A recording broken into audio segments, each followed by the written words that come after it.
to the customer, and how tools under the marketing automation umbrella are being used in this day and age, and how is the market evolving. The, the, the, the fundamental change that has happened in the Indian market, and that is why marketing automation is here and now in India, is because the Indian customer has gone digital. So, this would all have been futuristic, maybe about a few years back, 3 years back.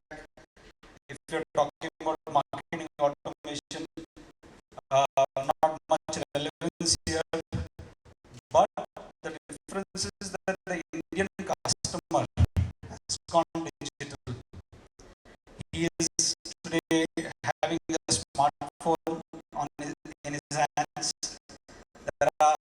Even a feature phone has 3 channels of communications that can be used to reach out to him. So a brand today can have a direct relationship with his customer, and that's a big change.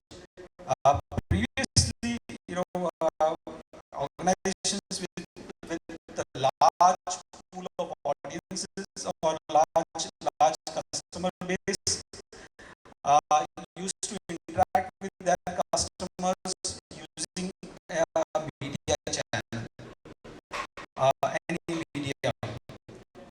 So today there's a big fundamental change that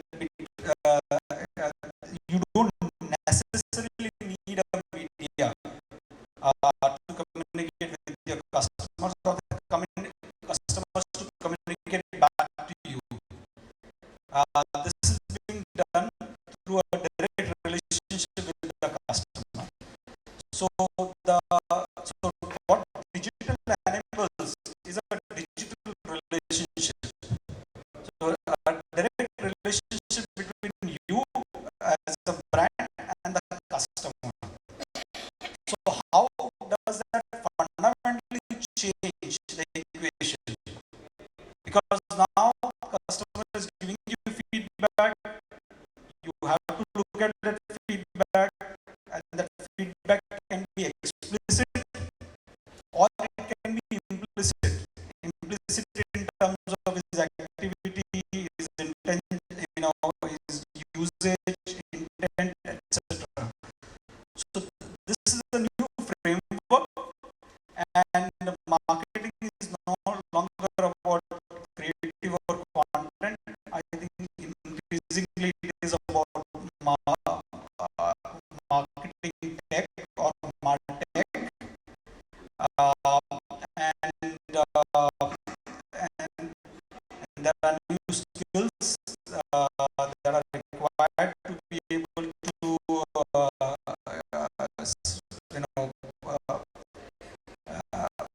to be able to deal with this. So we are going to touch upon these topics today. I'll start with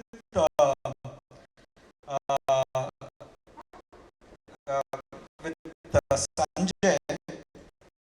So you have there's a big brand that we are talking about, HDFC Life. You build there's a great asset that has been built over the years. How are you looking at the whole change that has happened in the last few years, and with the new technologies that are emerging? What are the challenges? How do you see? How do you see that those getting addressed in an organization like HDFC? Well, it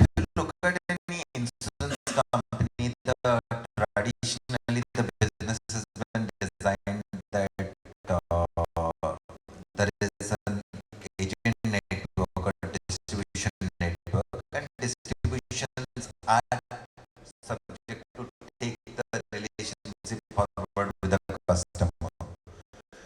So worldwide it is like insurance companies, they don't directly interact with customers so much. They interact through the agents or through the bank partners, through the distribution partner. And distribution partners, if you remember your childhood days, like your LIC agent or the agent used to come to your home, take the check. It's not that he just coming to take the check. He's there for your marriages. He is there for all activities. He'll probably one of your, if you ask your father 10 friends or 10 long time friends, probably LIC agent will feature one of them. So that is what the relationship used to be, and the brands never used to have any direct relations with the customer. But time has changed, as is rightly said, the market and others coming in.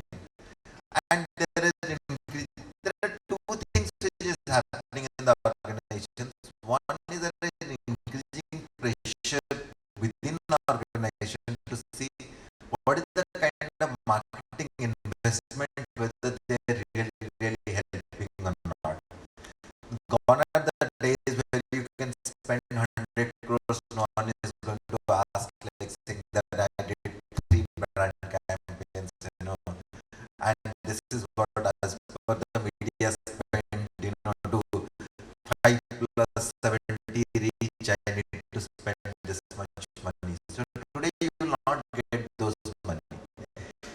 Second is, consumers are increasingly aware that the other side, they are really interacting, they are talking, they if they are unhappy, they are going to the social media, they are talking about it.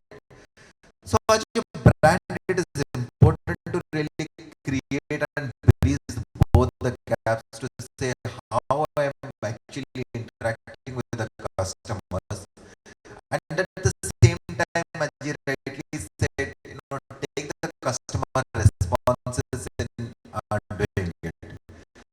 For insurance company, as I said, there are two parts of the challenges. One is prospect part of the challenge, one is customer part of the challenge.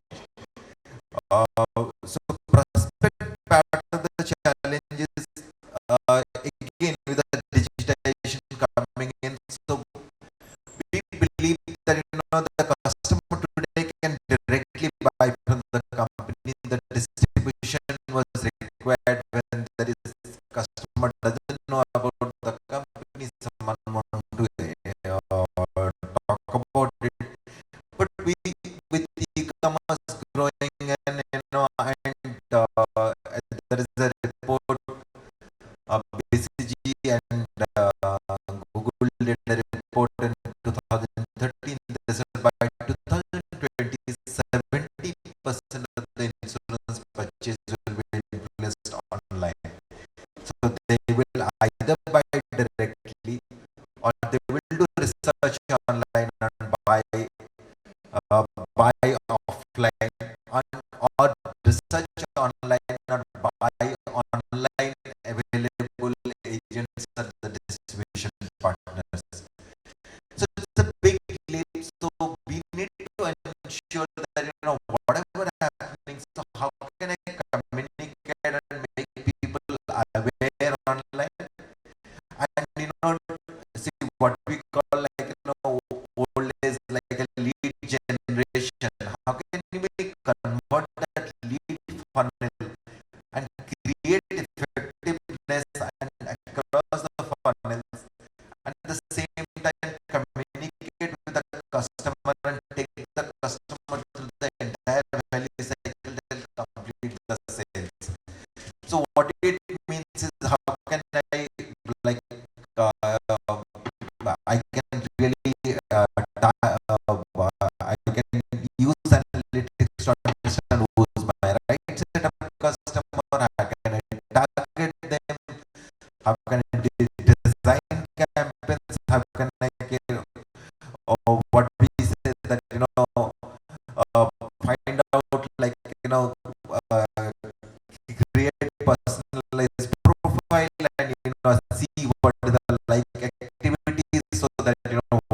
every stages to make it happen.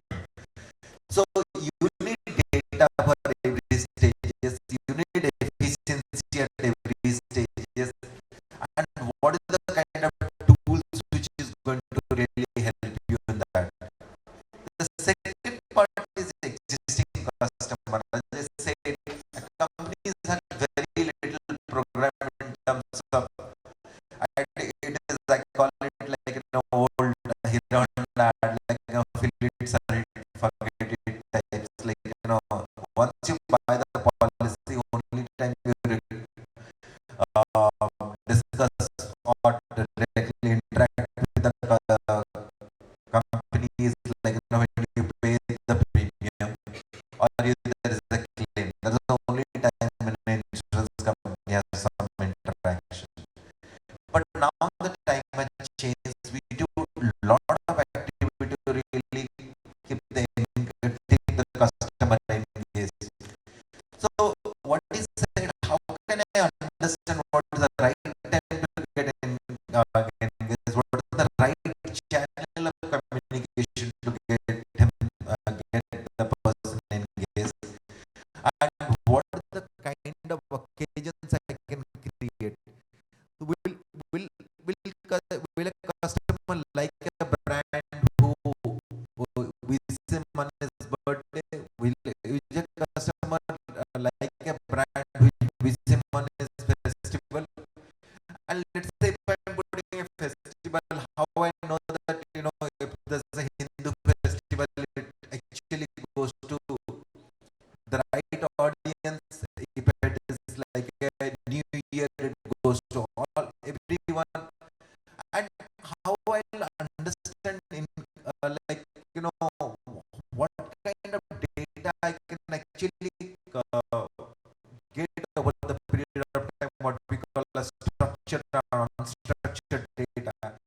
So increasingly build the customer profile so that I proactively know what is the kind of product will require next by analytics, and then position the product. It's just not about cross sell or increasing the business, how to increase the engagement, how to create that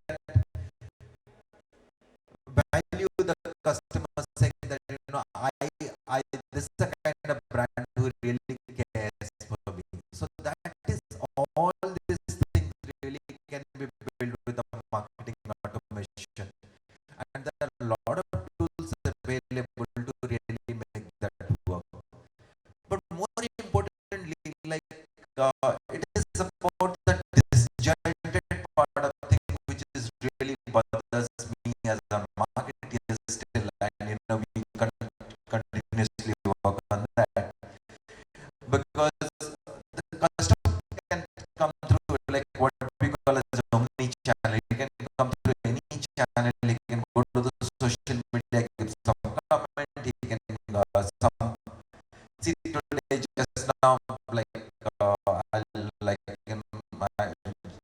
some customer called me saying that I got a complaint. I went to years, like nobody really is helping me. He's a very senior guy, so he reached out to me directly. But how can I put him back into the system so that it is tracked in the system and goes back in the system? All these things together, where the automation really plays a major role, because it is not just understanding the customer. It is about proactively understanding what kind of things can come in his life, and as a brand, how can I become relevant to him. So it is really work is still on as a company. Like we have invested in multiple tools, be it database analytics, be it database marketing cloud, be it smart day. So multiple tools we have, like be it CRM packages, but it is not important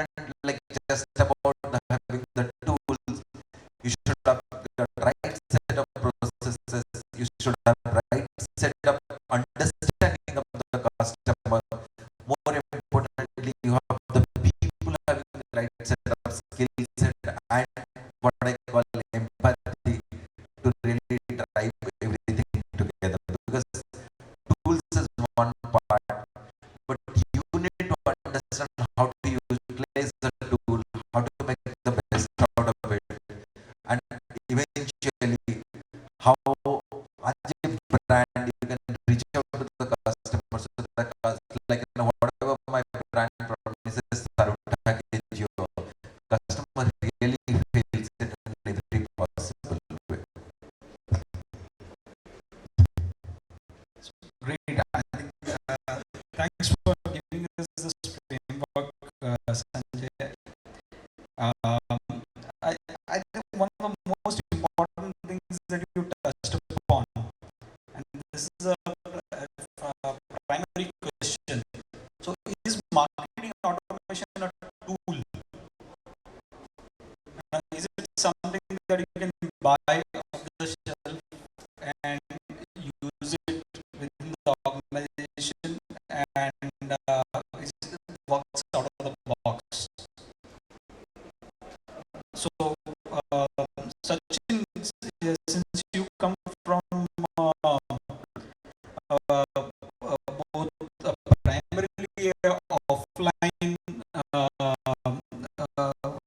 format, which is now also online, and yeah, your experience in dealing with the omni-channel initiative at ShopperStop, could we shed light on this topic? Is marketing automation just a tool, or do you really require something more?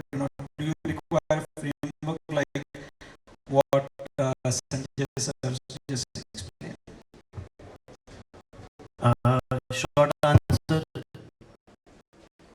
there is no uh, single tool out there. But let me build on the framework that Sanjay talked about, and I'll take a few minutes to tell you how we are approaching, or how ShopperStop is approaching marketing automation. Interesting thing for us is we have a physical presence and we are building a digital presence. We don't want to get to a point where our customers get alienated to a particular channel. It should be a seamless experience across channels. So the way we look at it is, if you've been to the morning sessions or even Mr. Neelakani's session, there are terms, right? You carry, there is jam and there is stacks and frameworks. So if there's one thing I would like to you guys to carry off today, it's the term GAC. Okay. And let me tell you what that is and how do we use that. So we have three dimensions in our digital and physical marketing planning that we do. First is goals. What are we trying to do? Are we trying to acquire traffic, which we call marketing? Are we trying to convert the traffic, whether it's in footfalls to the stores or online? In the store, it will be visual merchandising. Online, it will be what you call merchandising, site merchandising, online promotions. So we call that sub-function as merchandising or sales. And the third one is engagement, which is you've acquired customers, but you want to engage them through social media, through email,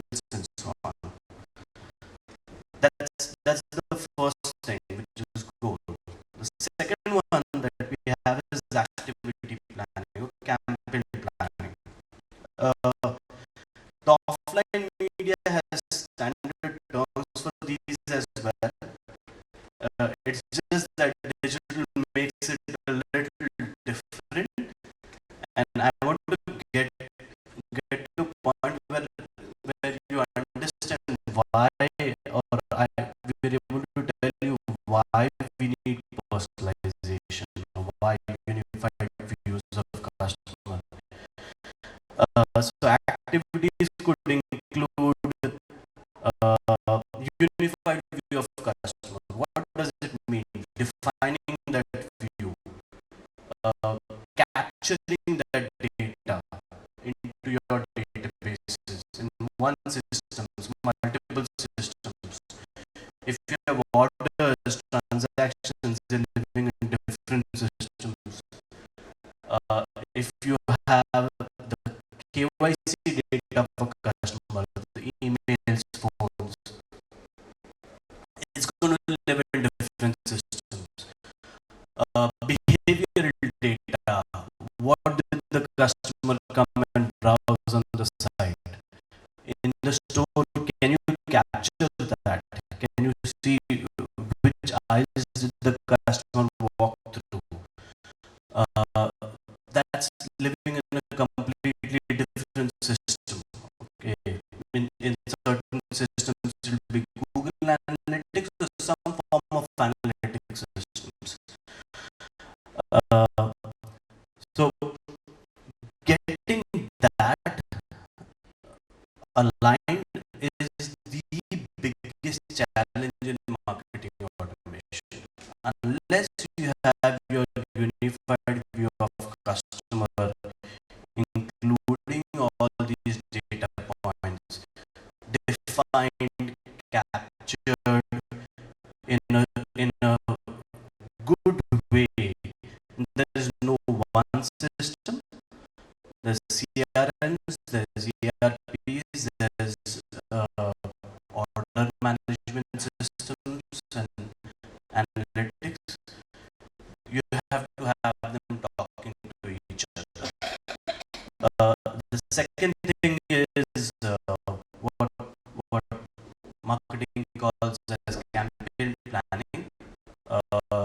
The defining what campaigns you want, and certain times you call it customer segmentation. So you could define a customer segment and then define what campaign to run to that customers, or you define what a campaign is and then design who are the customers that you want to send that to.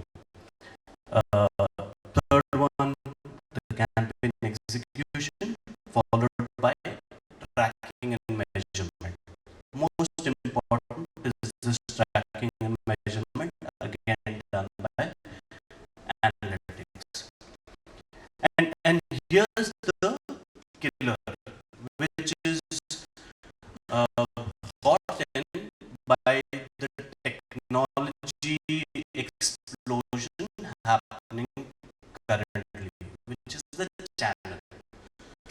Now, channel really is your communication channel to some extent and customer touch points.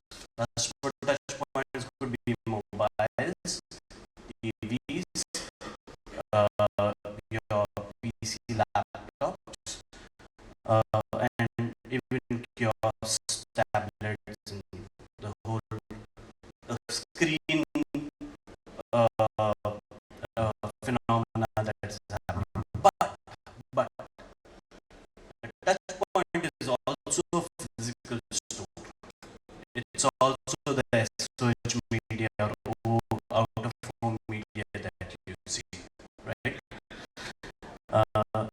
And your communication channels are your emails, SMSs, you could be ads, social media ads, physical, digital TV, and so on. The problem we face is there's a physical business, there's a digital business. You as a market to you for the physical store, for the digital store. We'll send you an email, we'll send you an SMS. We'll send you a push notification also now that we have a mobile app. What it leads to really is to the same customer while doing, you are doing enough segmentation and planning on a particular channel. You're not doing segmentation and planning across the channels, right? It's leading to an explosion in communication and thereby leading to customer fatigue and thereby leading to subscribing out and so on. Personalization helps us, and that's where we are trying to get to identify affinity of every customer, irrespective of whether they want to shop offline or online, to a particular channel, which is, does the customer like reading emails or getting notifications or SMSs, to a particular medium of shopping? Do they like to continue shopping at store? Do they like to continue shopping in online? And the content, right? What do you want to send out to that particular customer? So if you're marketing to someone who bought a man, then we send them men's products and things like that.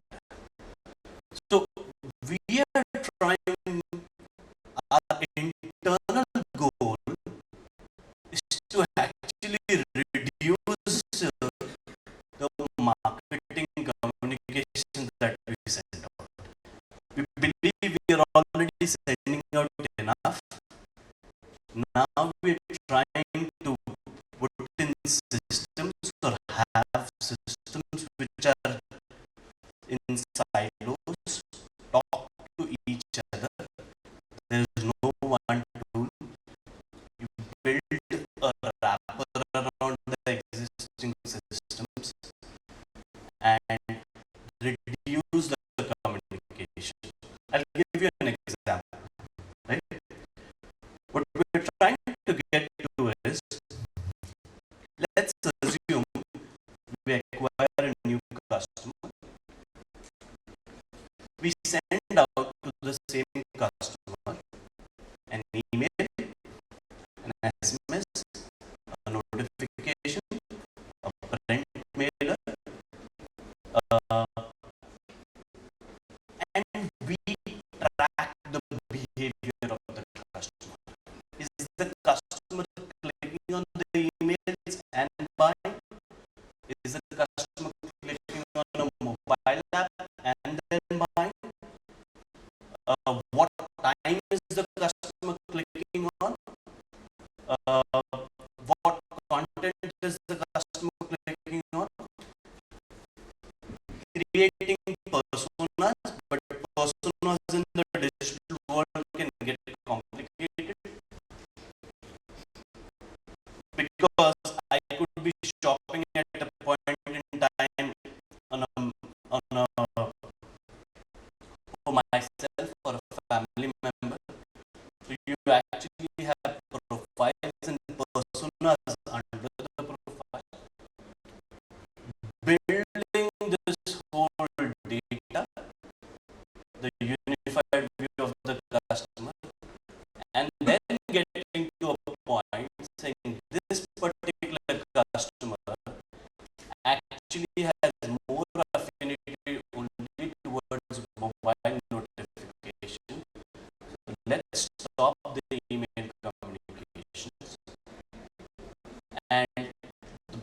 person actually likes to open these on a Tuesday or Thursday, Wednesday, and sending it out or timing it towards that, plus the content,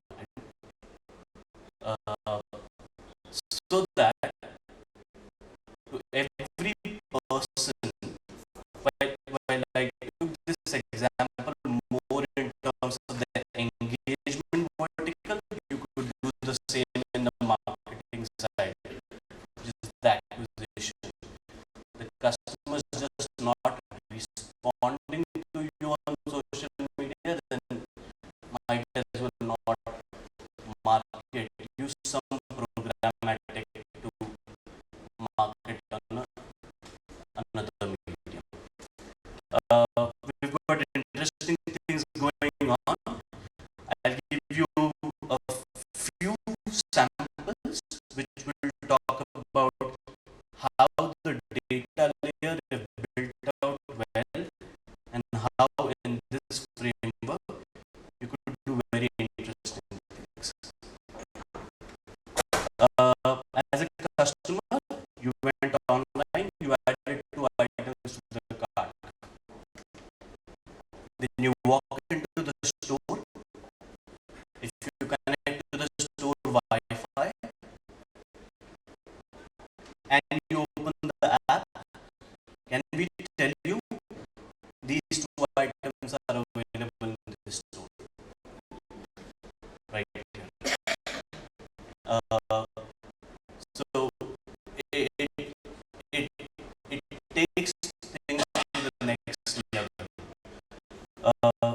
Second example of the same, you were browsing for a Louis Philippe white shirt online, and you walk into the store and associate, because you're a first citizen customer. First citizen is a loyalty program, can detect that you've come in and you're a premier customer. But the associate does not need to come and ask, how can I help you? Our internal tablets and kiosks could give them that information that you were browsing for a Louis Philippe white shirt or white shirts. So your shopping experience actually starts from where you left off. You left off at filtering certain products. You come in, our associate already knows where you left off, and it carries from there. Great. Thanks, Sachin. Sachin, you touched upon certain things which I would like to take, into little more detail, and maybe Sasidhar can throw some light on the organization preparedness. So how Sachin talked about that in ShopperStop, they are doing an integrated approach for the data layer. So Sasidhar, what are your views in your past experience with matrimony and currently with Bankbazaar?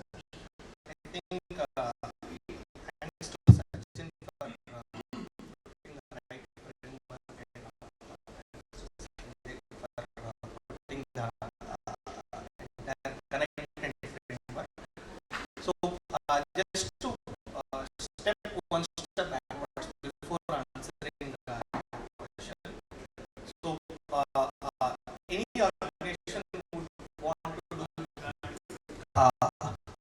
any organization would want to do only few couple of things. One is either they want to increase their revenue, whatever actions we take as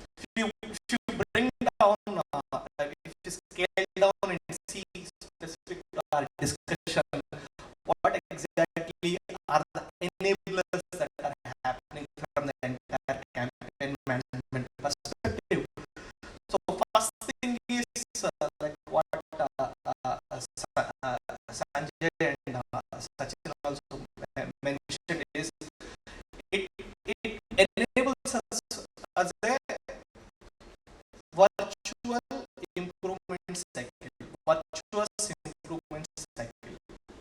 So a lot of organizations are in a stagnant improvement cycle or in a negative in a reverse mode. So a virtuous improvement cycle basically, as a marketer, I take an action, I measure, I see the success, I see the ROI. Is it making sense? Or can I make it better? Can I improve further? So can I personalize it better to the end user? Can I make it better from? There are primarily 2 points of view. One is from a customer point of view. Second is from an organization point of view. I may do a magic to a customer, but if it doesn't make organizational sense from an ROI perspective or from a capability perspective, I will not end up doing that action, right?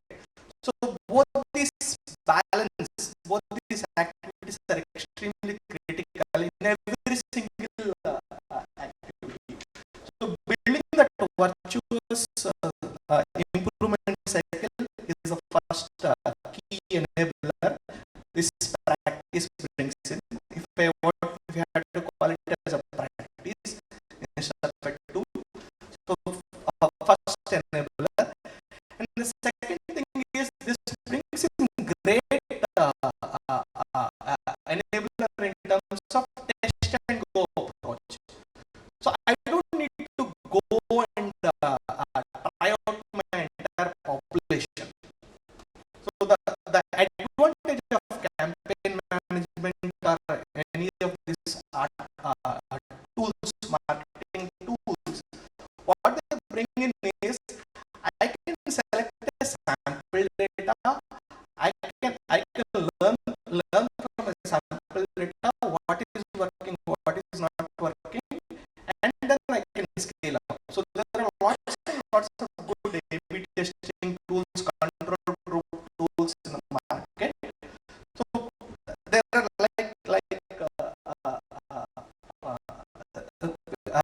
the panel pointed out, there are no one magic tool, but there are a variety of tools, and there are certain good organizations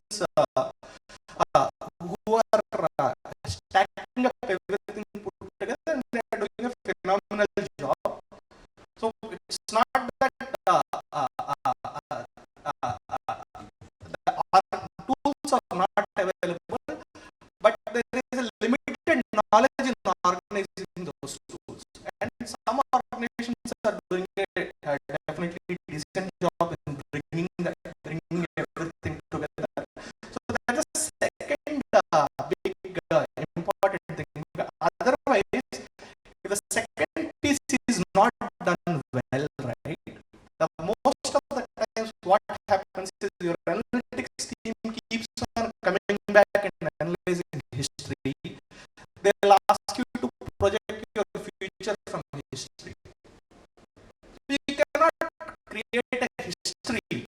You cannot grow 10x or 5x just by repeating the same thing again and again 10 times more volume. So it has to have more effectiveness, and that effectiveness will not come from repeating the past. The effectiveness probably will come from trying out 10 new ideas, and one is working or two are working, you will scale them up.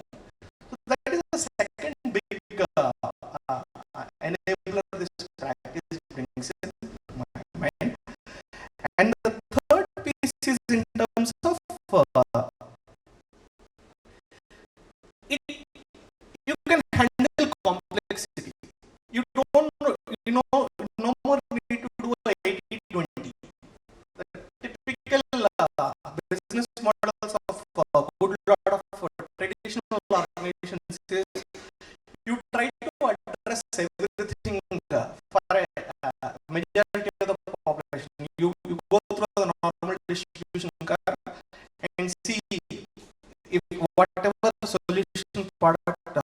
if even if I want to launch a soap, is my soap taking care of the majority of the population, right? If I'm Bankbazaar, if I'm any organization, what I'm doing, am I addressing the major part of the organization, major part of the target segment? Is what is the standard approach. This practice helps us to handle complexity. You can start exploring long tail models. That is one of the, if I have to use this a little loosely, a good product manager who is building a framework on a internet platform is actually a good campaign manager. They have automated it, they automated the practice, they do everything. If you go to a website, you automatically get what more or less a product manager's framework is able to take care of that automation. So that's a fantastic enabler. So anything, the moment you are able to handle a complexity, you can afford to talk about personalization. So like Sachin's point, there are customers who are evening email customers, there are customers who are morning email customers, there are customers who are weekend customers. So once, first and foremost, I need to understand that information. Once I learn that, how am I able to put it? This is the third part of complexity. The next piece is in terms of the moment you learn what is working. Any organization who is wanting to work on growth should be able to automate those stuff that is working, and they can afford to spend their time and energy on doing new things. One of the biggest enabler this practice brings in is, I know this is working for Bankbazaar in the last several years. These are the three practices that are working. I should just lock it and automate it and don't even bother about it. I can always have some people analyzing it on an ongoing basis, but as a marketer or as a product manager, my time and energy should go behind building the future, in addition to safeguarding my past. So that is the next piece. This automation as a practice brings in a great enabler. Now quickly jumping into the building blocks or bottlenecks. So my personal experience from what I have seen in the past, and I have got an inside view of several banks, and I come from banking industry. So several banks across Asia and some of the American banks. So this practice somehow misunderstood more than understood by several people, especially the senior marketers. So there is a good lot of misunderstanding in the practice. There is a magical one key. First and foremost thing, there a good lot of people invest heavily on enterprise solutions, and they burn millions of dollars and expect the magic to happen in 6 months to 1 year. But the reality is, if you don't prepare your organization, for this practice, there is a high chance you will put all your $1 million down the drain. And I know several Korean banks who have invested a couple of $1 million after 3 years of persistence. They just stopped the campaign program. They just stopped using the tool and they moved to another tool, hoping that some magic will happen. The tools are actually good. There is nothing fundamentally wrong with the tools. Tools are like Ferrari. So you need to have a Schumacher, you need to have a John Todd, you need to have a pit stop crew, you need to have the entire engineering team of Ferrari. Then only your Schumacher, your Ferrari will be working, right? You can't just buy a tool and expect some magic. This is one of the first building block of this practice is like already mentioned by the panel, is customer value. So what do we learn about a customer as an organization? What actions organization does to the customer? What action customers does as a response? Do we store that information and put one stack? That is from customer perspective of the warehouse. The second stack is from campaign perspective and organization perspective. What did Bankbazaar as any organization, as an organization, we have done to this customer segment, or what did this particular campaign do, and what is the effectiveness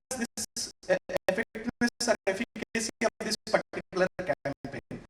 So can I marry this particular? So this is a let us say I have a very successful campaign on an email. Can I replicate this campaign to a newly onboarded customer? So can I start segmenting that based on the customer behavior? I can segment that. I can fit. Not necessarily my best performer will work for everybody. So the moment I start doing it, that is personalization at a fundamental level. So what is working for the customer is one set of information. What is working for the company is another set of information. Having a balanced approach is one big enabler, and for that you need to have a team, your analytics team, your warehouse team should be talking the same language. So one of the biggest challenges I have seen personally is you buy the tool, you have the implementation partner, they are sitting, they are asking, they are following your tech team and analytics team, hoping that your warehouse is built. And after 6 months or 1 year of purchasing the tool, people don't have a marketing mark to run campaigns. So if I don't have a marketing mark, I can't just put the tool as a hook onto transaction table and do a roll up and hope that the tool will do magic. I need to have one rolled up table, one simple table is one rolled up table of whether this customer ever opened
cross-functional element.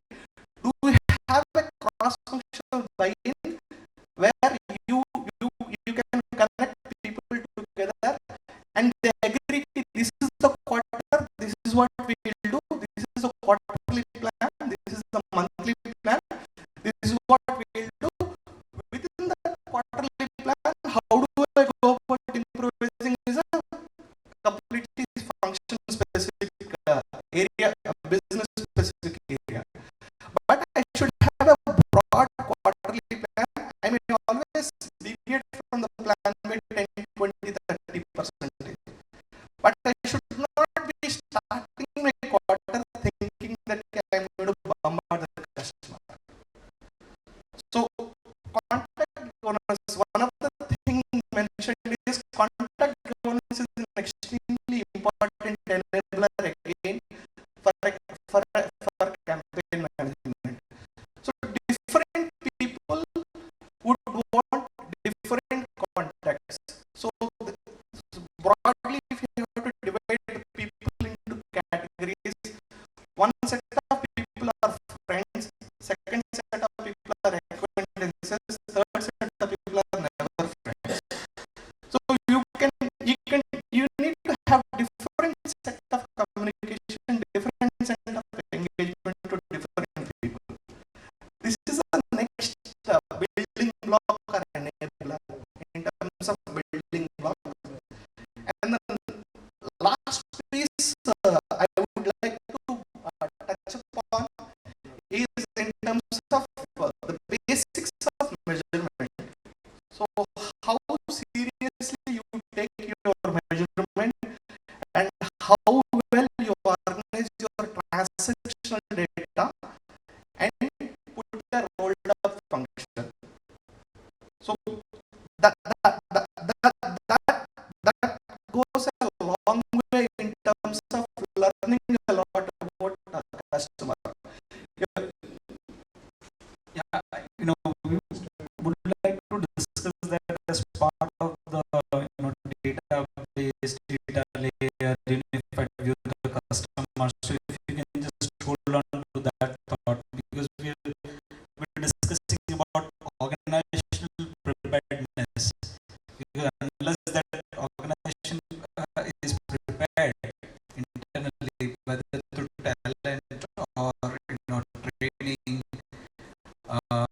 or right set of tools and alignment in business goals, it will not be possible for marketing automation tools to deliver results by themselves. So I think that's a point we touched upon, and I think great. Thanks, Sachin. Thanks, Sasidhar. Thanks, Sanjay, for shedding light on that. I'd like to move on to the next topic before we get to unified view. Is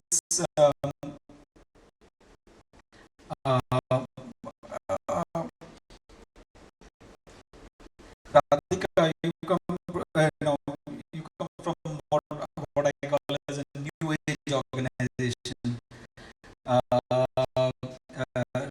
Not calling it a e-commerce or a startup. You're a new age organization working in the BFSI domain, definitely.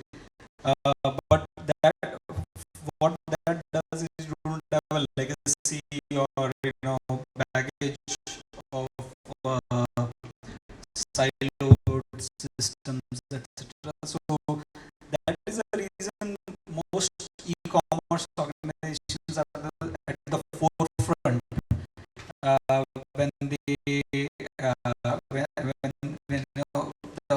adoption of marketing automation or new age marketing tools.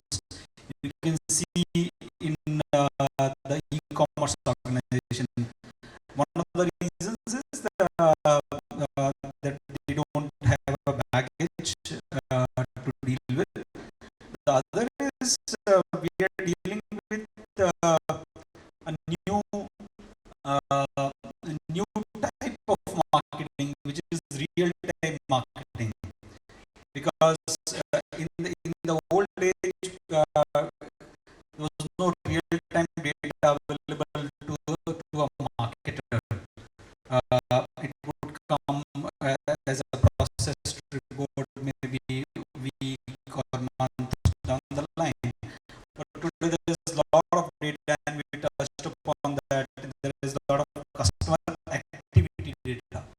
or customer behavior data that is available to you, and which enables real-time marketing.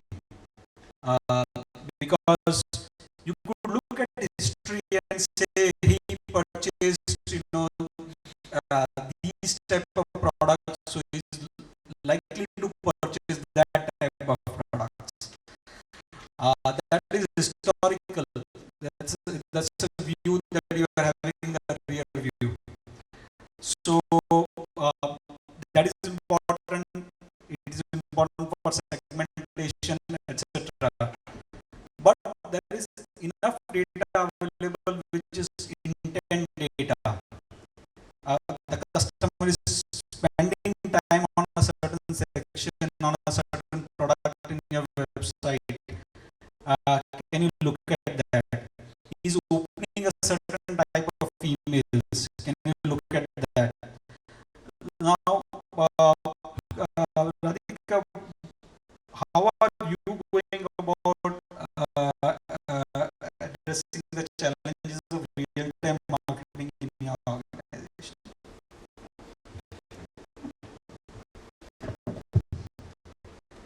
So,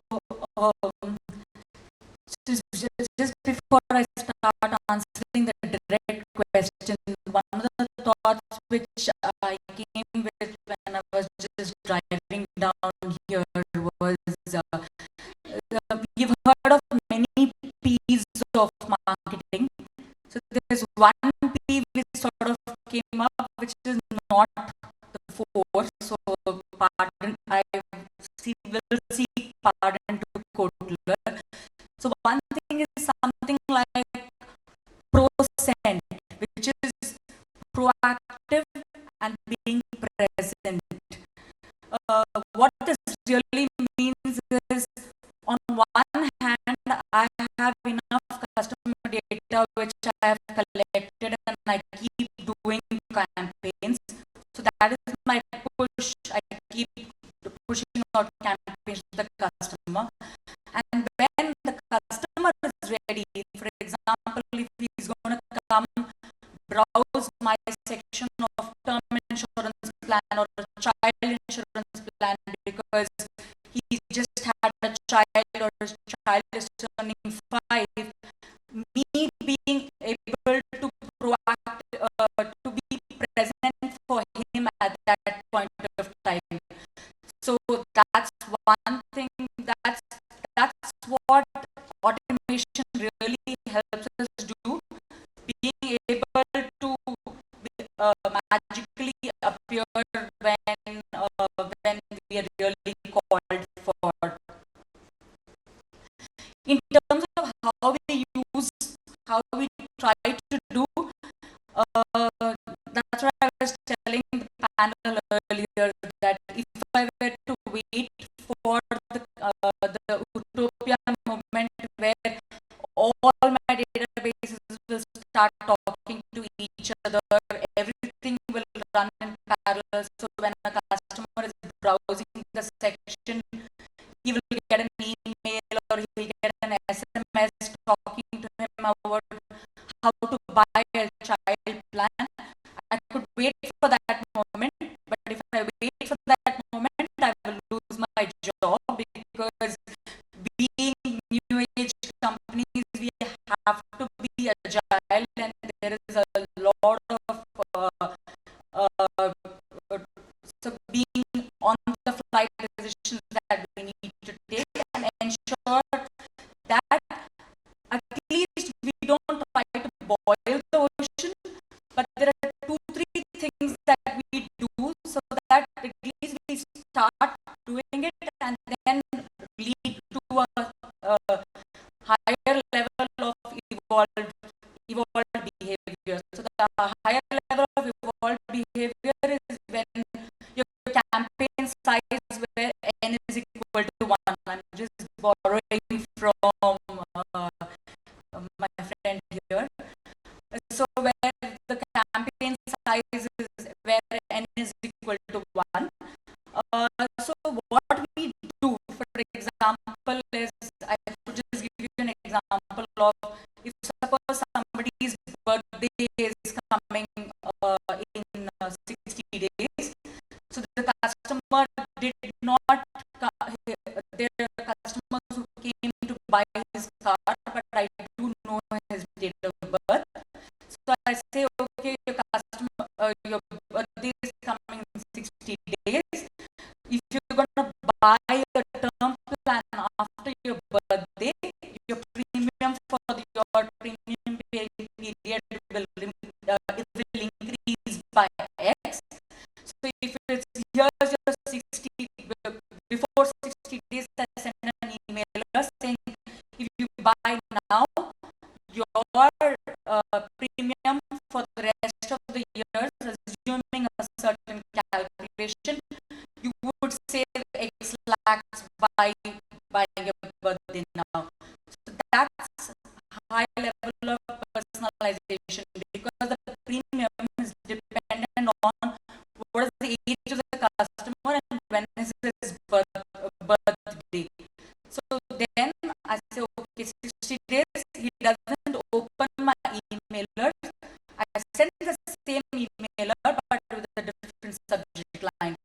I know the guy opened the emailer and didn't do anything beyond opening. Then you can send another emailer saying that how do I calculate, and then all the emotional part to it. One is the hardcore financial part, and then the emotional part is saying that this is your birthday gift that you could give to your family. So, and then we say closer to time, look at how they are responding over time. So the issue is this birthday is one part of it, but what are the if I go back to my CMO or my CEO and say we are doing this emailer, so the question is, so what? Because this is one out of 100 or 200 different campaigns that one could actually do, and that's the issue. So for example, you invest in a tool, saying that, oh, you invested in this particular tool, what happened, what's the ROI, are we getting more number of leads? But it's something like it's building up over a period of time. We are sure as marketers, I'm convinced that like bamboo trees don't grow up until 5 years. After 5 years, they shoot up to 120 feet. That's what I've read. So it's something about you are sowing the seeds now, but it will all germinate at a different point of time. We are confident as marketers that these are one drop in the ocean, but over a period of time, many of these interactions with the brand add to a certain value of the customer to the organization, and that's where we are. In terms of how we real time do some of the campaigns, one is the birthday campaign, the other is saying that, okay, how can I pre-fill many of the details for the customer, knowing the customer, so that the landing page for the customer is automated to a large extent, and you are sort of prompting him to do the action that you are wanting him to do. So those improve the campaign response rate. We're still far away. We have different systems to measure website analytics as well as your campaign management. Both are two different tools. We're still some way about how I can look at who was browsed which section and market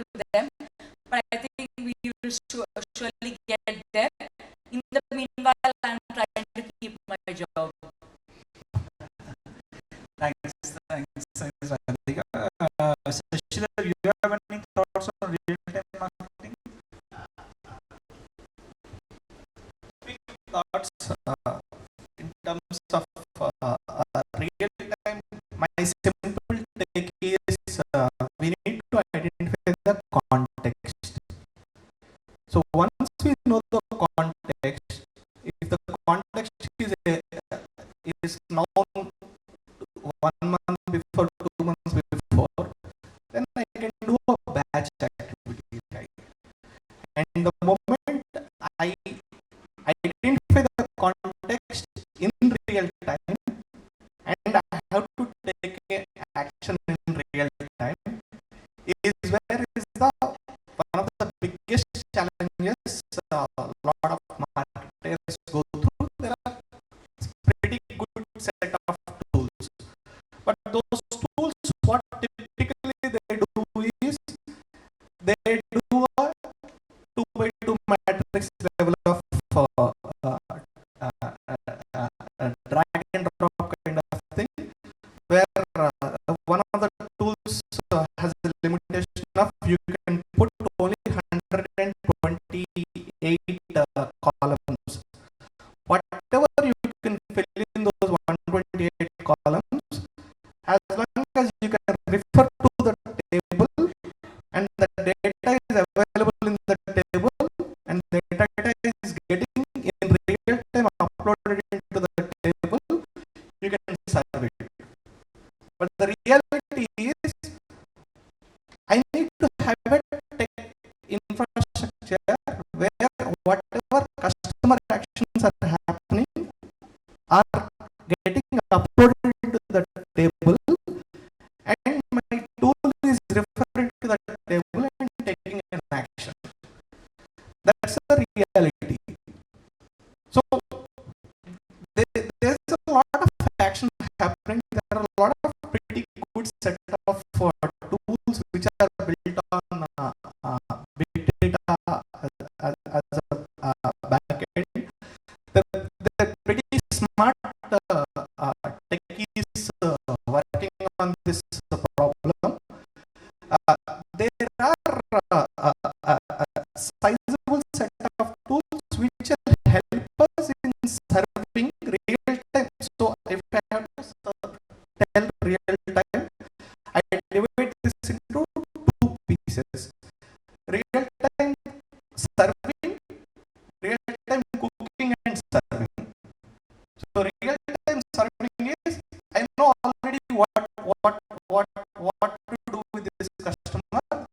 The moment the customer comes on online, and taking e-commerce example, the moment comes customer comes online, I serve it real time. There is an ad of guarantee bank in Turkey. So if anybody has seen that ad, they do an email campaign where the customer opens the email campaign and the customer sees a video of a real news reader who is talking about the last man standing in this earth who doesn't use internet banking. And apparently that person happens to be the customer who is reading the email. And then they say, the anchor says, now let us talk to the person and understand his use, why he is still not using internet banking. And actually he receives a call in real time. As the customer is seeing that ad, the member gets an ad. It's a guarantee bank from Turkey. So to my understanding, that is again real time serving. So real time cooking is, what if this customer has checked this email earlier 5 minutes back or 10 minutes back and then re-clicking it?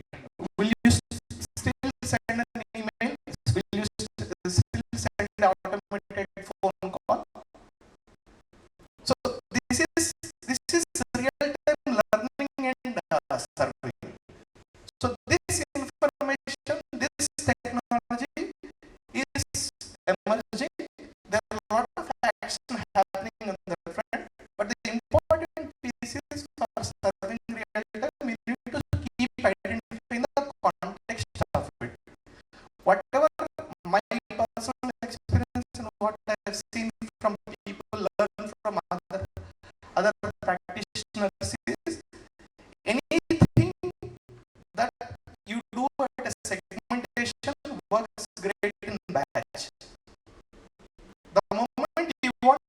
personalization, high personalization, high context driven, then you have to do it very close to the time of context. The moment you are staying away, like some activity, I'm a bank customer, I'm in a mall, and every Saturday my analytics team predicts that okay, I'm going to this mall. So I can send an offer specific to that particular mall. I can do that as a batch campaign. But when I'm inside that mall, using my geofencing, if I can send a push notification in real time, that is my real time learning and real time survey, and that there are limited actions happening. So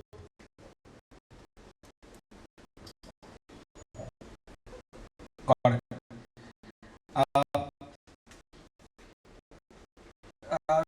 One of the most important part of marketing automation, and especially in India, is cross-channel, because we have heard a device, which is the mobile device, which is the most ubiquitous device today, and we already have 4 channels on it, which is SMS, email, voice, and these are all mobile channels. By the way, email is no longer a PC channel. So email, voice, SMS, automated voice, and push notifications now. These are channels where you can reach the customer. Anuj, would you like to throw light on your experience with multi-channel, cross-channel communication with the customer? Maybe let's say you had another channel in a different point of view, that is social media. Yeah. I think before answering your question, I think just to like broadly, I think the kind of thoughts which you have heard as part of this panel, I see that there are 2 clear areas why marketing automation is becoming increasingly important. So I think the first is that marketing traditionally was communication which was happening in more or less happening one to many. I think now what technology has enabled is that each customer, and we've heard different examples, whether it's ShopperStop or Bankbazaar, how they are identifying their particular customers and trying to tailor make communication for that person. So I think that's one fundamental shift, that marketers are realizing that personalization is the only way they can get the desired response from customers. So I think that's one big thing where all marketing is boiling down to n is equal to 1 kind of marketing. The second big change is that there is a lot of data sources which exist today which were not there 5 years ago. Today, with the way each one of us out here in this room and beyond, people who are consuming our products, the way they are consuming media on digital devices, be it on their phones, on social media, on PCs, the entire media consumption is clearly mapped out in terms of what the consumer did. The purchase journey for a lot lot of products is clearly mapped out because the purchase journey is happening online or on the mobile app. Some categories obviously have purchase journeys outside, but there is enough and more data points which are emerging from there. So I think with so much data coming in, I think the only way a marketer can survive and can grow in this time is how can he automate, because there is no way that somebody can make decisions for 1 million users. That has to be done by a platform, that has to be done when your disparate data sources are aggregated and decision making is made at a consumer level. So that is what algorithmic decision making will do, and that's what it is doing in a lot of our businesses, that with that kind of a decision making, it's becoming easier for the marketer to implement his campaigns. The next part, which is more critical there, is that you can have all the data sciences, all the algorithms telling you who to communicate to. The challenge for the marketer will then come in what to communicate to him. So I think that's where marketing is evolving to. I think who to communicate to, what message, I think all of that, I see a lot of that decision making will evolve into platforms. And I think what to communicate will really be human, because that's where the emotional and personal aspects will come in. To go back to your question on the mobile domain, I think mobile is fairly unique, because what we see around us is that there are enough and more businesses which are app-only businesses. Now, for companies which are app-only, their bulk of the marketing spend is going in to get people to experience their app. Their entire transaction cycle is happening on the app itself.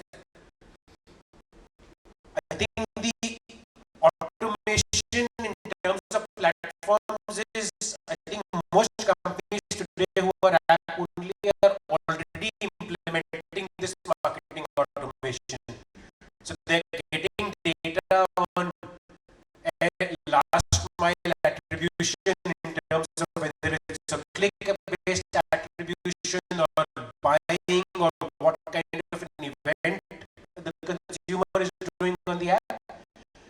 And as a platform company, we've been doing that and working with a lot of marketers who are app only or e-commerce companies who see that without attribution data, they can't plan what next they would do.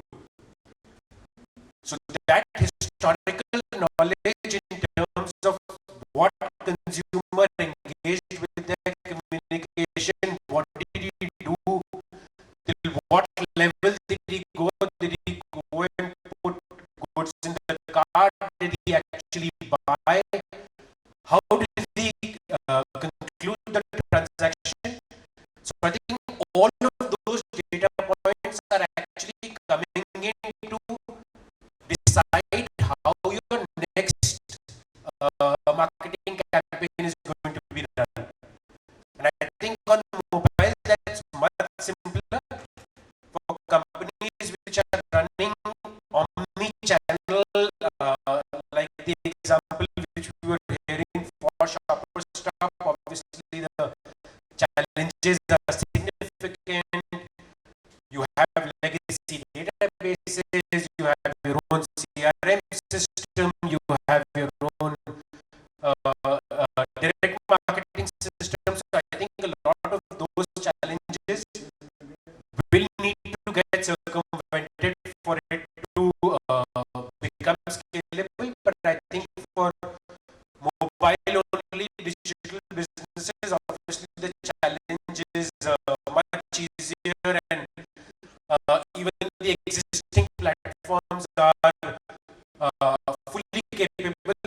meeting those requirements. Omni-channel, I think a lot more work needs to happen. So you talked about a very important part of marketing automation, because after all the automation and all the technology and tools, ultimately what you're sending to the customer is content. So Sanjay, you created one of the most successful recent campaigns in Sasidhar. Would you like to throw, and this is open for the panel, Radhika, Sachin, and Sasidhar, on the content side of things? Well, I still believe the old way of brand communication has not died. So I think most of the people are forgetting that any communication is good, and as long as I'm communicating, like someone said, every day there should be a blog. Nobody really realizes whether the blog really touches people. Blog really creates that kind of intent discussion. So I think that overarching hierarchy of your brand communication, like for us, it is advertising. So what we ensure that with the brand message, with the social media post, with the Twitter post, how can everything really connect back to Sarut package? So if I, a few days back we did a campaign like, stand-up comedy on Twitter. But stand-up comedy in Twitter, which is done with the stand-up comedians like AIP and all those people and doing. How can you link it, Sarut package, your theme within that? So it sometimes it comes out much stronger, sometimes it is more inherent so that you can get it. But I think what is more important from a content point of view, you should have as a brand, you should have a theme on what basis your, let's say, like in a PolicyBazaar or Bankbazaar, if they are giving customer the choices to decide correctly, that things should really come across an all point of communication. The second thing what you really look at is like, when I'm doing a messaging kind of thing, see, am I really trying to achieve too many things at the same communication? So another mistake most of the people do in a content, that my everybody want to sell more eventually, all engagement, everything boils down saying that whether really it is helping me to really get. So you become like you're saying, okay, you are sending an engagement communication, but you put a cross-sell message along with that. It doesn't help. As a marketer, you need to believe that some communication only for engagement. It should begin and end with engagement. There is nothing, you don't have to. We are just launching a new communication. You'll see that on air, like we are allowing people to store messages for their loved one, and company will deliver that message whenever they want, up to 10 years. Like, you wanted a message for your daughter, you recorded it, and we will deliver 10 years down the line to you. So I was speaking to journalists yesterday. He said,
class, 90% of the working class has got no retirement benefit. So how can you really tell that in more words so that he chooses a retirement product? Eventually, if he chooses yours, that's fine. But if he is not chooses, at least you allowed him to really take the right decision. I think those are the kind of content strategy will play a long way in terms of getting your communication right. Uh, we spend very, I'll just come back to you, we spend very little money in our brand communication, but it is very well noticed. It's because of the content. So what is important is rather than as you said, like sending three possible way of cross-sell campaign to him. Can you really think about I'll send one campaign to him, but more likely he'll buy out of it. So how can you make analytics so much stronger that you know more about that customer? So like what is the propensity to buy next product rather than saying auto loan, home loan, personal loan, because the customer anyway looks like he'll take a loan someday. So these are not the kind of thing which is going to help. The tool will help you to send it. Tool will help you to track. Tool will also tell you open it this much. The campaign is almost there. But all this open net doesn't really materialize anything if you don't really eventually achieve your target, right? So what we need to see that what I think most of the time marketing team is very much bothered about the open rate and all those kind of metrics. They're not really bothered what the campaign did at the end of the day.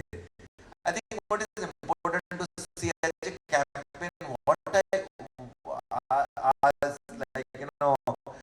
market through marketing automation, what I really want to achieve with my customer.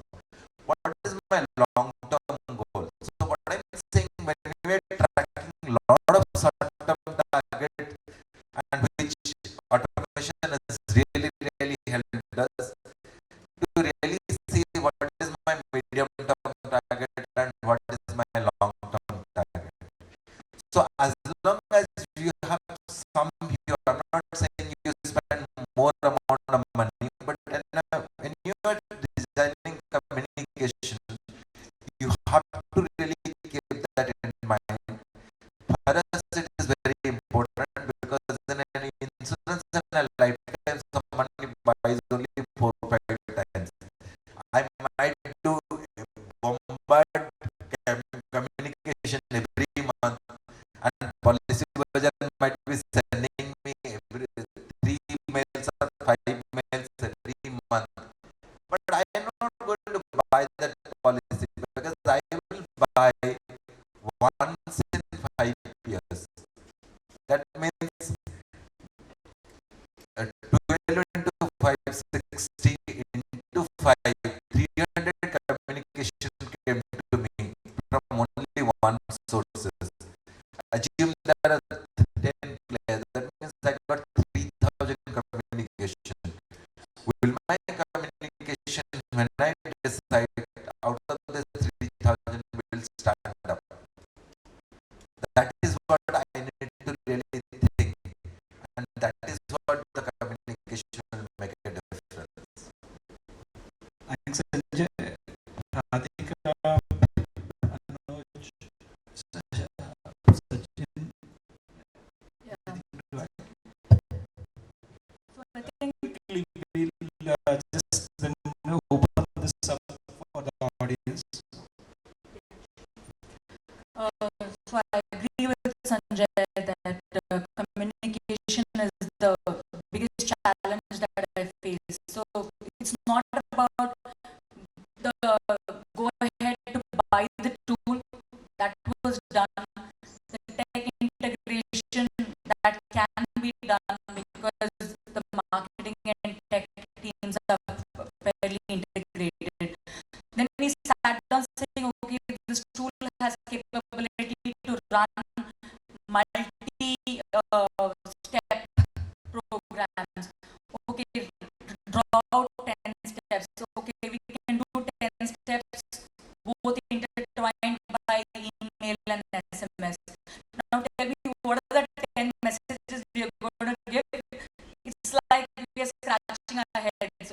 And into 10, into 100 campaigns that we could potentially run. So then you say, okay, what is usually done is relegated to email marketing manager or somebody saying, okay, run campaigns. But that's not going to work. It has to come from what's the customer insight, what do we want to communicate to the customer, what's the mix of emotional and functional benefits that this product is going to deliver for that customer. And like what we need to do, also educate him, saying that that's the platform, what we believe in, saying that do you really need a pension plan? What are the best ways to choose a pension plan, and which are the best pension plans that you could do? So one of the metrics that we use is revenue per customer touched, or like we could say customer disturbance, if you want to look at it that way. Saying if I'm sending 1 million emailers in a month, how much is the revenue that I'm ultimately doing? Because we did start by evolving, saying how much is this channel contributing, how many leads did we get, how much revenue did we get. That's fine, but now I think we've reached a stage saying that per customer disturbance, I think we should use the word disturbance, because at the end of the day you want to treat him in a very respectful manner. So what's the revenue per customer disturbance would be the very strong metric as to how this automation has really helped you.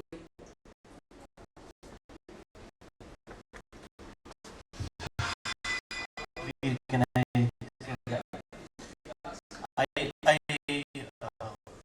I think you've heard amazing ideas on the panel.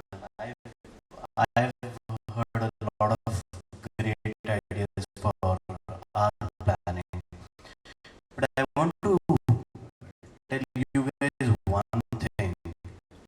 You've heard a lot of fancy ideas and a lot of future-looking ideas, great ideas. I may be taking a liberty here, but trust me, none of us are there yet.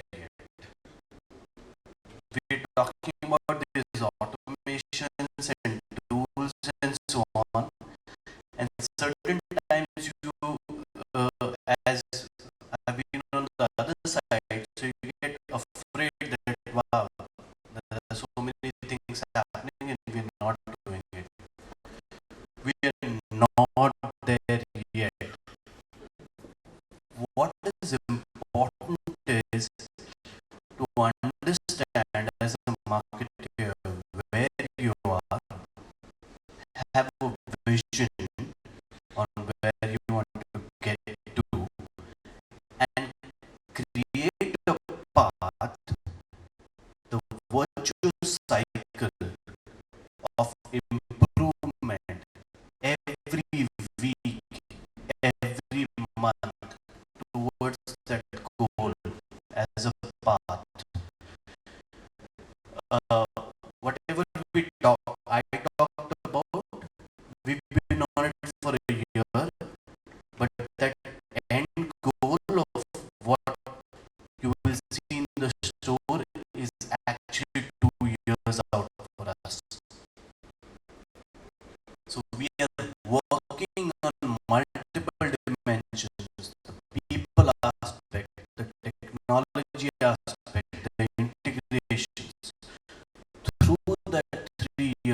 the medium as a channel and separate the content, the communication, the campaign from the channel.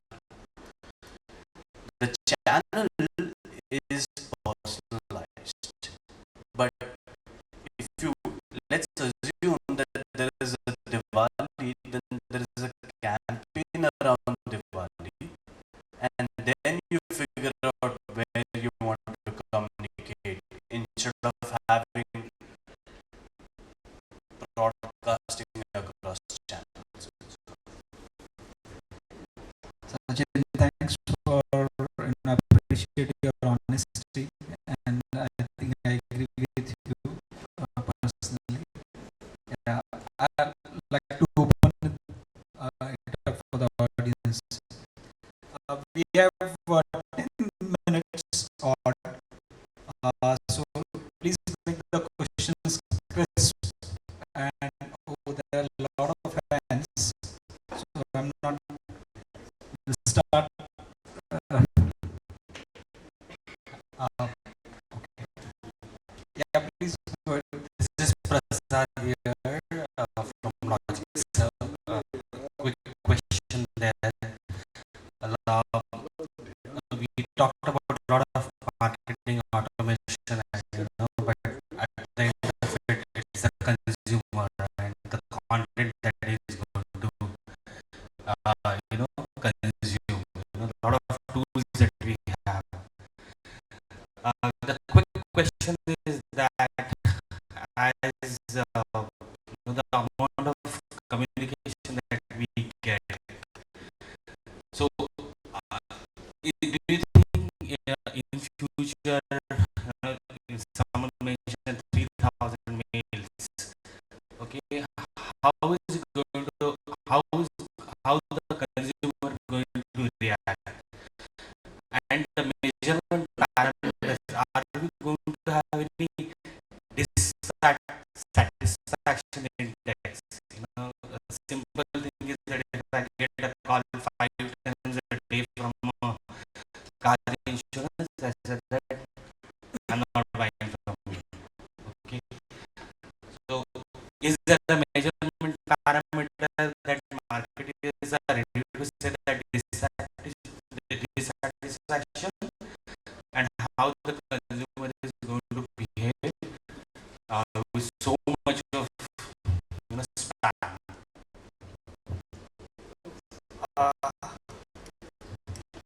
That's a very valid thing.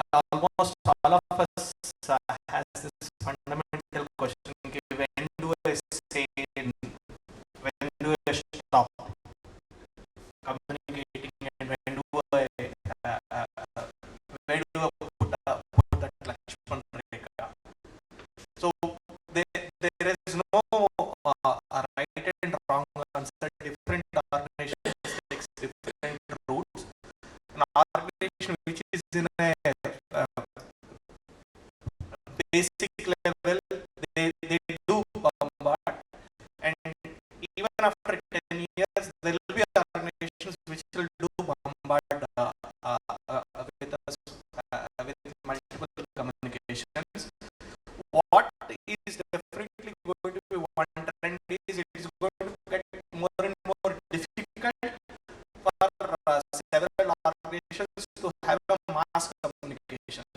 The mass communication channels are getting harder and harder to penetrate. Already, email is already very tough to crack, and there are going to be more and more controls from various authorities or various service providers. So that is one change. Second change is as an individual organization. So it doesn't make any ROI sense beyond a point of time. So that is from a commercial perspective. But from a relation perspective, I already lost you not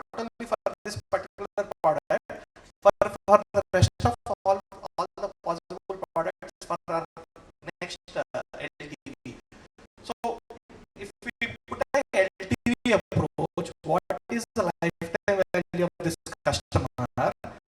So, and what is the time going to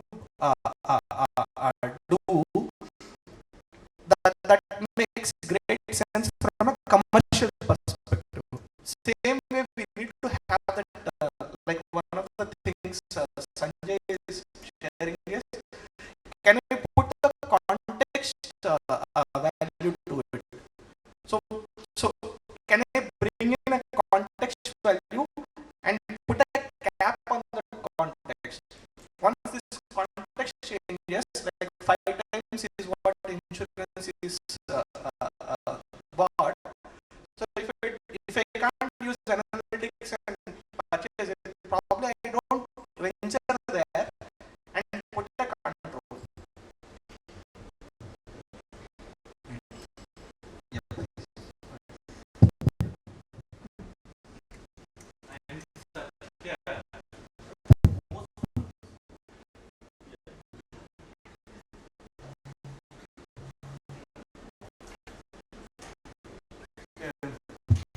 I think many of the panelists have thrown light on people skills, like which is the most valued skill in this new age marketing in your organization, and which you like to look for? That's a good question. I think Sanjay, Most valued skill, ability to learn quicker than your competition, and ability to learn quicker is like, how can you ride the curve? That's the most. It is not that, see, all of us, when we started marketing, nothing was there. So few of the marketeer of our generation are here in this like summit itself, shows that that's the most critical skill. So when I choose a person, I look at that skill, whether that person, what he's in, what is his interested in, what he is passionate about, and whether he can learn quickly or not. These are the three skills. I would like to add one skill which would be, at least in the marketing, is the customer centricity and the ability to think customer, because I think that's what if I need to improve, that will be one thing which I need to task myself for. Think customer is the biggest skill which I think we need to incorporate. On the topic which we are doing, like mostly the marketing automation, etc. I think for any of those areas, I would personally look for analytical lines are blurring at a very rapid pace.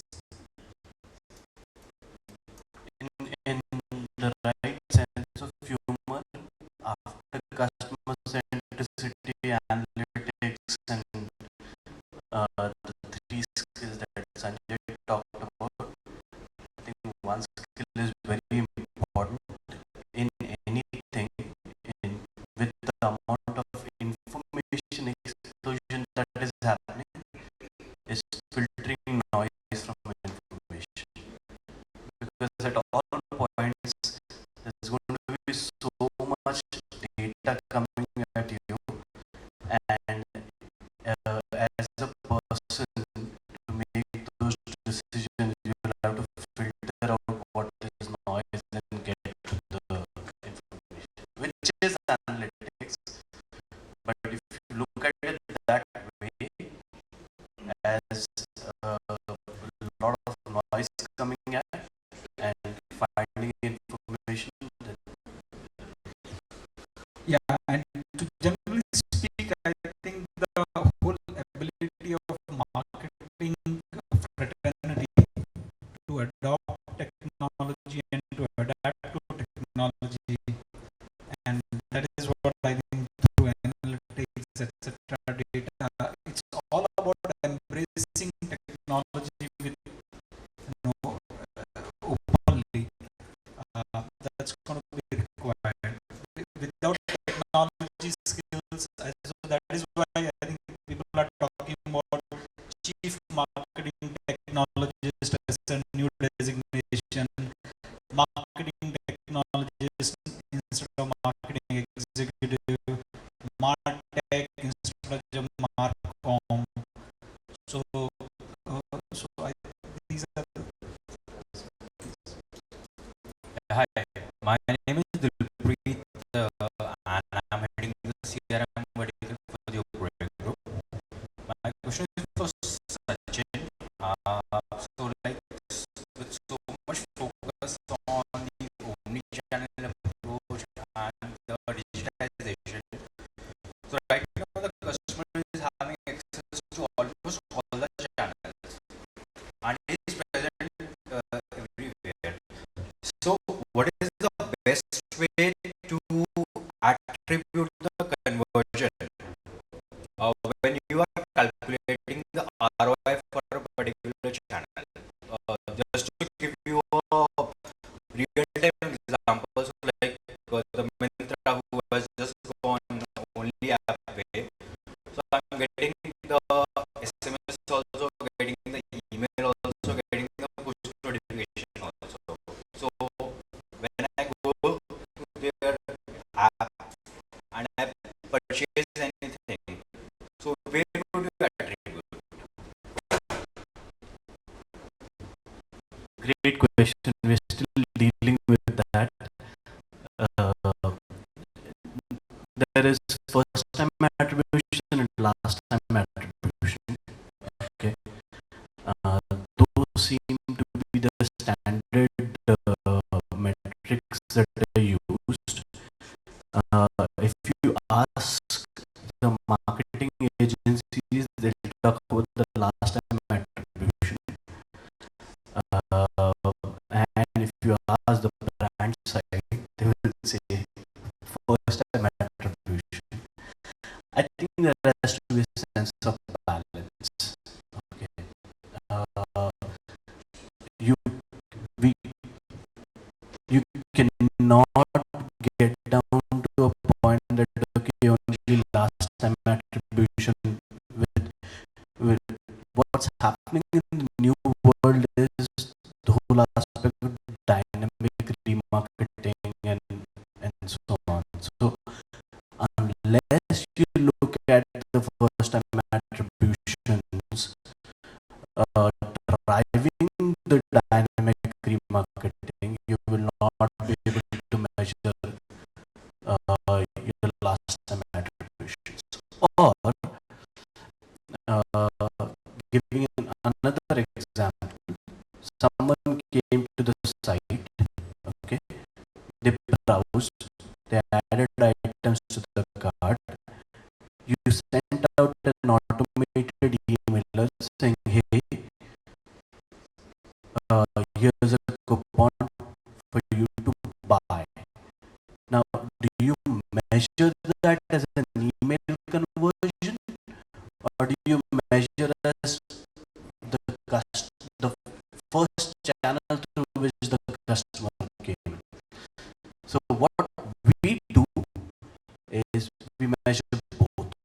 We measure first time and last, the last click attribution, and we have benchmarks in planning the campaigns basis these. So if a particular channel in the first time attribution is driving a lot of leads into us, we use that to get acquisitions and use the last time part to get more conversions. So balancing, if you remember the goals, we have acquisitions, we have merchandising, and we have the engagement. We kind of use these. Just one quick addition to that. So just one addition. It is very much possible if entire action is internal. So there is a big challenge between first mile and last mile attribution. So there are ABC activities. So if all the ABC activities are done internally, so I can always put a control group and skip B and see the impact of A and C. Skip B and C, see the impact of A. Skip A and B, see the impact of C. And it is very much doable for internal activities.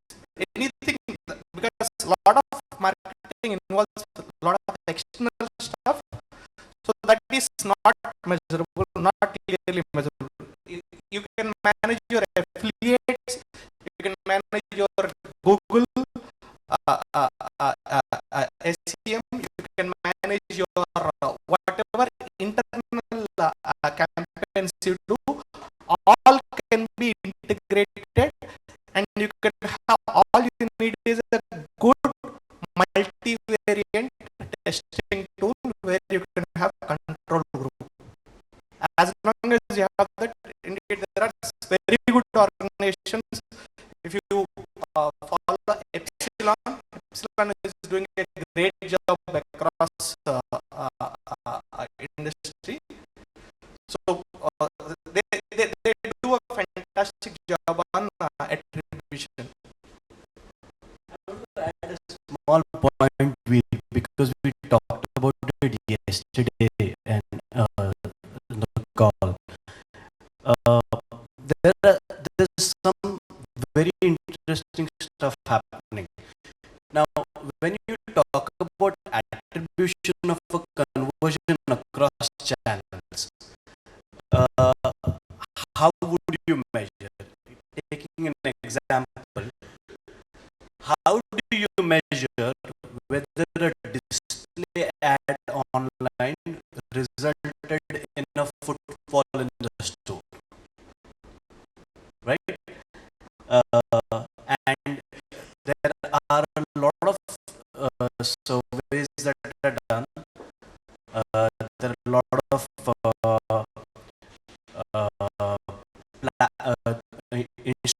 data instrumentation that you can do, which is know that the customer came to your site or saw a particular ad and track whether that customer actually bought something in the store. So you can do that. And one of the metrics which I recently learned, which I would like to share, is it seems globally, not in India yet, 50% of the customers who actually visit a digital asset, maybe an app or a site, results in a footfall in the store in the next 7 days. So amazing, right? That an online campaign you can now track, you can actually predictively track, will these customers go into your store? Great. I think we have run out of time. Yeah. So we should finish on time. So we are exactly there.